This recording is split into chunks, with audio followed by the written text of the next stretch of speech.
मुझे छोटी उम्र से ही गंदी फिल्में देखने का बहुत शौक था। ये इन दिनों की बात है जब मामू काम के सिलसिले में हमारे घर रहते थे। मेरे मामू की अभी शादी नहीं हुई थी। एक रात मैं मामू को खाना देने उनके कमरे में गई तो हैरान हो गई। मेरे मामू अजीब सी आवाज़ें निकाल रहे थे और साथ साथ हाथ की लज़्ज़त लेने में मसरूफ़ थे। मैंने थोड़ा सा आगे होकर देखा तो सामने मोबाइल पर गंदी फिल्म लगी हुई थी। मामू अपने काम में इतने मगन थे, उन्हें पता भी न चला कि कमरे में कोई दाखिल हुआ है। मैं काफ़ी देर उनको ये सब करते हुए देखती रही। चंद मिनट गुजरे थे कि मामू बेहाल हो गए।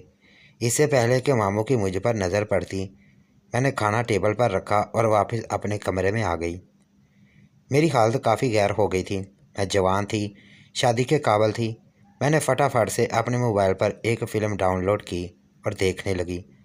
फ़िल्म देखते हुए मेरे जहन में बार बार मामू आ रहे थे कि काश मैं मामू के साथ बैठकर फ़िल्म देखती। मेरी बेचैनी बढ़ती जा रही थी। मैं उठकर दरवाज़ा बंद करने ही लगी थी कि देखा तो हैरान हो गई, क्योंकि मामू मेरे पीछे न जाने कब के खड़े थे। मेरी तो टांगों से जान ही निकल गई थी। इससे पहले कि मैं कुछ कहती, मामू ने मेरे मुंह पर हाथ रखा और दरवाज़ा बंद कर दिया। मामू ने मेरा हाथ पकड़ा और अपने पास बिठाकर दोबारा से फ़िल्म चला दी। फ़िल्म देखते हुए मामू ने अपना हाथ आहिस्ता आहिस्ता मेरे सीने पर फेरना शुरू कर दिया।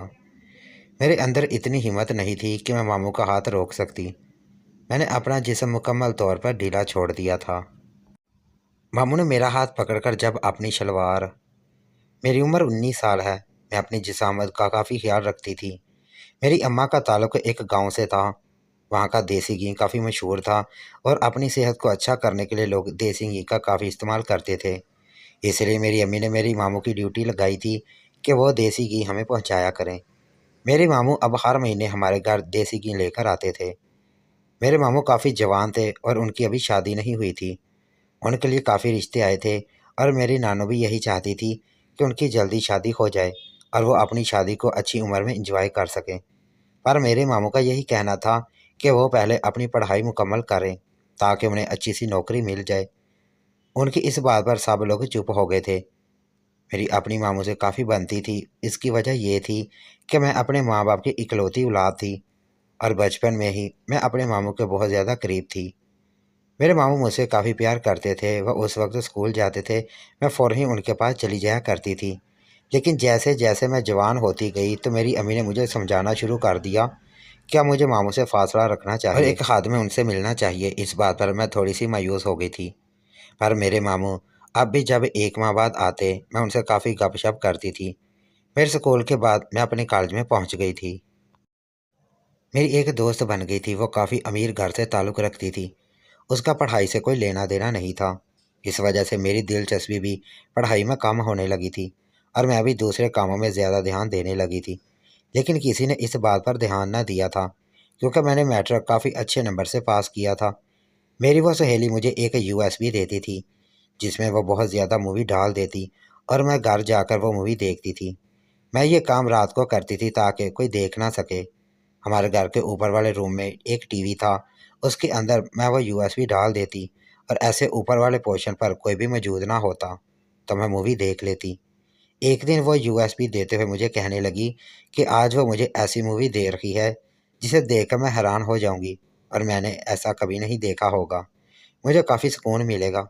मैंने उसकी बात मान ली और काफ़ी तजस्सुस होने लगा कि कब रात होगी और मैं वो मूवी देखूंगी। लेकिन रात का इंतज़ार मुझसे ना हो सका और दिन में ही मैं ऊपर वाले पोर्शन में जाकर यूएसबी टीवी के अंदर डाल आई। पीछे से मुझे ये मालूम हुआ कि मेरे मामू आए हुए हैं। मुझे उनके आने की इतनी खुशी हुई, यूएसबी चलाई ही मिलने चली गई। मेरे मामू की पढ़ाई मुकम्मल हो चुकी थी। इसी वजह से वो अब नौकरी तलाश करने के घर से हमारे घर रहने आए थे। वो अब इसी रूम में रहने लगे थे जिसके अंदर टीवी लगा था। मुझे फ़ौरन याद आया कि यूएसबी टीवी के अंदर है, पर अब कुछ भी नहीं हो सकता था क्योंकि मामू ने दरवाज़ा बंद कर दिया था। मैंने सोचा कि कल जब मामू नौकरी तलाश करने जाएंगे तो मैं वो यूएसबी वापस ले लूँगी। मैं रात को उन्हें खाना देने गई तो मुझे काफ़ी हैरानी हुई, क्योंकि कमरे में मामू अजीब आवाज़ें निकाल रहे थे। मुझे तजस्सुस हुआ। इसी वजह से मैंने सोचा कि क्यों ना मैं उन्हें खिड़की से देखूं कि वो क्या कर रहे हैं। इसी वजह से मैंने हल्की सी खिड़की खोली, पर सामने का मंजर देखकर मेरे होश उड़ गए थे, क्योंकि वहाँ एक नहायत ही अजीबोगरीब चीज़ थी। जो ये कि सामने एक फ़िल्म लगी थी। यह वही फ़िल्म थी जो मेरी दोस्त ने मुझे दी थी वो ये काफ़ी गैर अखलाकी फ़िल्म थी। पर दूसरी चीज़ ये थी, मेरे मामू वो फ़िल्म देखने के साथ साथ ही अपने हाथ से अजीब हरकत कर रहे थे। मैंने ये सब देखा तो मुझे काफ़ी बेचैनी होने लगी और मेरा दिल कर रहा था कि ये सब देखती जाऊं। पर मैंने ऐसा ना किया क्योंकि मामू का खाना ठंडा हो जाना था। मैंने जल्दी से दरवाज़ा बजाया। मामू ने दरवाज़ा खोला तो वह काफ़ी घबराए हुए थे और मुझसे खाना लेने के बाद उन्होंने दरवाज़ा बंद कर दिया था। अब मुझे झटका लगा कि दरवाज़ा पहले से खुला हुआ था। अब मेरा भी दिल करता था कि मैं भी फ़िल्म देखूं, क्योंकि उसे देखकर मुझे काफ़ी सुकून मिल रहा था, पर कुछ भी नहीं कर सकती थी। मैंने ये सोचा कि मामू बाहर निकलेंगे तो मैं वो फ़िल्म वापस ले लूँगी, पर मामू अगले दिन वापस बाहर ही ना निकले। मैं रात को फिर से खाना देने गई तो मामू ने वही फ़िल्म लगाई हुई थी और वही काम कर रहे थे। मैंने कुछ देर के लिए उन्हें देखा और जब मेरा जी भर गया तो मैंने उन्हें खाना दिया। 3 दिन ऐसे ही गुजर गए थे। मेरा दिल कर रहा था कि मैं अपने मामू के साथ बैठकर वो फ़िल्म देखूं। एक रात मैंने ऐसा करने का फ़ैसला कर लिया था और सीधा मामू को खाना देने अंदर चली गई। मामू हैरान हो गए थे और मुझे अचानक आधा देकर घबरा गए थे। उन्हें वक्त ही ना मिला कि वो मूवी बंद कर सकते। मूवी इस वजह से अभी तक चली हुई थी और इसमें काफ़ी गैर अखलाकी सीन था। मैंने मामू के सामने वो सीन देखा तो हैरान हो गई और ऐसा महसूस करने लगी जैसे मुझे ये सब अजीब सा लग रहा है। मैं मामू के साथ बैठ गई थी। जब मामू ने मुझे कहा कि मुझे ऐसा नहीं करना चाहिए, वो वापस जाना चाहिए, मैंने मामू को कह दिया कि ये मूवी मुझे मेरी दोस्त ने दी थी और इसी के देखने का मुझे वक्त नहीं मिल रहा था। इस वजह से मैं अब उनके साथ ये मूवी देखूंगी। मेरे मामू हैरान हो गए थे। वो मेरी ज़िद के आगे कुछ भी ना कह सके। इस वजह से मैं अब उनके साथ बैठकर वो मूवी देखने लगी थी, जो काफ़ी अजीब सी थी। पर वह देखकर मुझे अजीब सा एहसास हो रहा था। मेरे मामू भी मेरी हालत देख रहे थे। मुझे पसीना आने लगा था। मेरे मामू ने अचानक ही एक हाथ मेरे ऊपर रख दिया। मैं डर गई थी, पर उनके हाथ की गिरफ्त इतनी मजबूत थी कि मैं खुद को अलग ना कर सकी। मुझे अब अजीब सा एहसास हो रहा था। अचानक ही सुकून मिलने लगा था। मैं कुछ देर बाद मामू से दूर हुई और वापस जाने लगी थी, पर मामू का कहना था कि कल उनके पास से अच्छी मूवी है तो वो देखेंगे। मैं जल्दी से वापस चली गई और रात को मुझे नींद ना आ रही थी। मुझे यही महसूस हो रहा था कि मेरे साथ कुछ हो रहा है। अगले दिन रात को सब सोए थे। मैं मामू के रूम में चली गई और फिर वो मूवी हम दोनों ने मिलकर देखी। मेरे मामू दोबारा वही हरकत कर रहे थे। मुझे काफ़ी सुकून मिलने लगा था। कुछ देर बाद ही उन्होंने मुझे अपने पास बुला लिया और अब आराम से मेरे साथ काम करने लगे। मैंने उन्हें मना किया, पर वो कहने लगे कि कुछ भी नहीं होगा, मैं फ़िक्रमंद ना हूँ। इस पर मैंने उन्हें सब करने दिया। कुछ देर बाद ही मुझे तकलीफ़ हुई, लेकिन उसके बाद मुझे काफ़ी सुकून मिलने लगा और मुझे ऐसे लग रहा था जैसे मैं आसमान में उड़ रही हूँ। मेरे मामू ने मेरे साथ फ़िल्म वाला सीन किया था और मुझे काफ़ी हैरानी हुई थी, क्योंकि वो ये काम काफ़ी तजुर्बे से कर रहे थे। मैं उस रात काफ़ी लेट अपने रूम में आ गई थी और बहुत थक गई थी, लेकिन कुछ देर बाद सो गई। मेरे मामू की नौकरी काफ़ी अच्छी जगह लगी थी। इस वजह से उन्हें अब हमारे पास ही रहना पड़ गया था। उसका फ़ायदा यही हुआ कि हम ये सब अब रोज़ ही करते थे। इसकी वजह से मेरे अंदर काफ़ी तब्दीलियाँ आ रही थीं।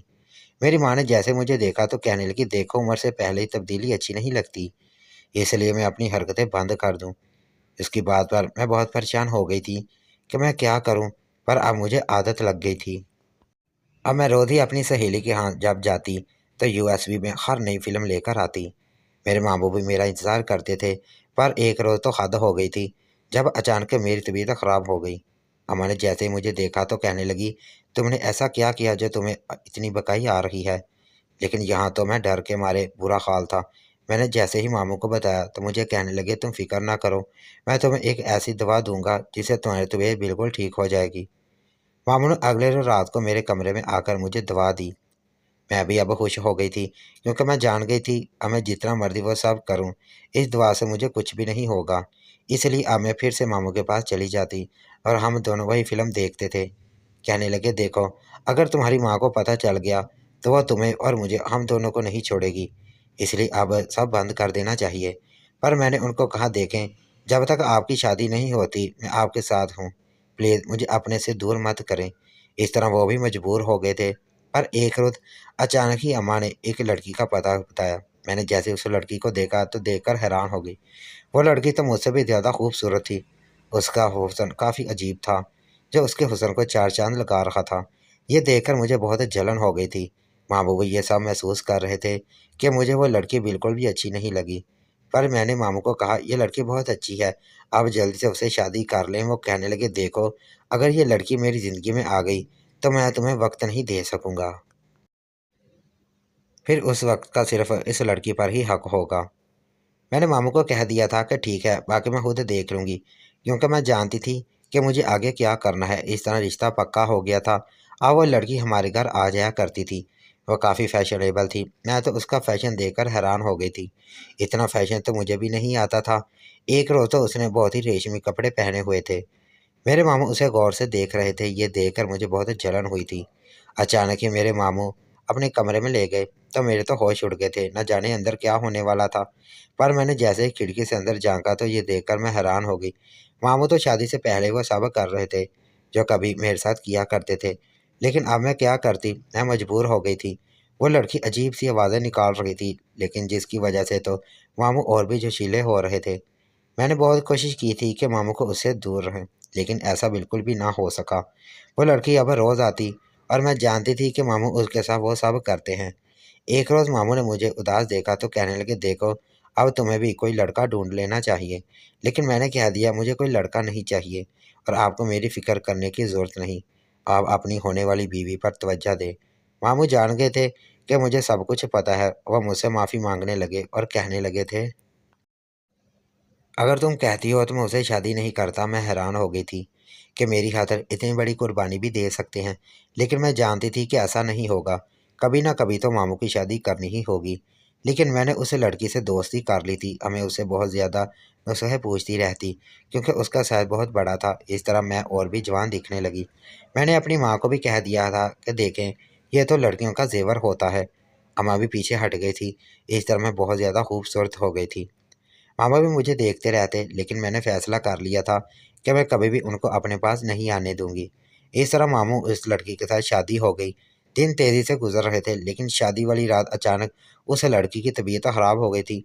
मामू बहुत उदास हो गए थे और कहने लगे, मुझे तो यकीन नहीं था कि मेरी शादी वाली रात मेरे साथ ये सब हो जाएगा। काश उसकी तबीयत ठीक होती, लेकिन उसने तो रंग में भंग डाल दिया है। मैं अंदर से बहुत खुश हुई थी, लेकिन अब ऊपर से मामू को दुख दर्द में शरीक होने के लिए मैं उदास हो गई थी। लेकिन मामू को कुछ भी ना पता था। कुछ दिन बाद वो लड़की ठीक हो गई तो मामू उसके साथ हनीमून पर चले गए। पर अचानक वो लड़की कहने लगी, देखो तुम भी हमारे साथ चलो।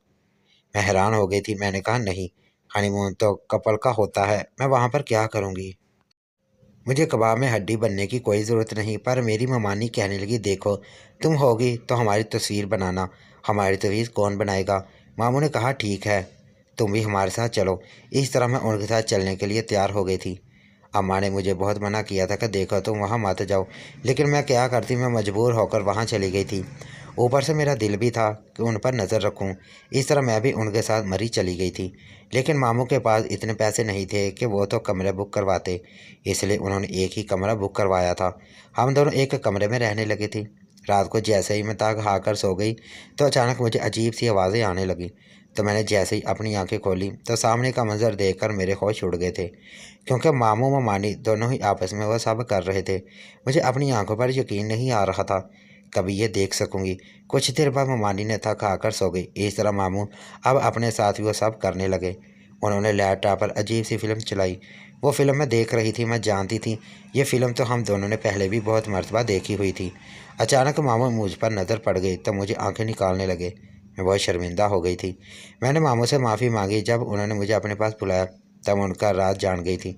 लेकिन मेरा दिल भी बहुत डर रहा था कि अब पता नहीं आगे क्या होने वाला हो। लेकिन मैं इस मौके को गंवाना नहीं चाहती थी, इसलिए उनके पास चली गई तो उन्होंने मुझे अपने पास बिठा लिया था और आराम से कहने लगे, देखो ये वही मूवी है जो हम दोनों ने साथ देखी थी।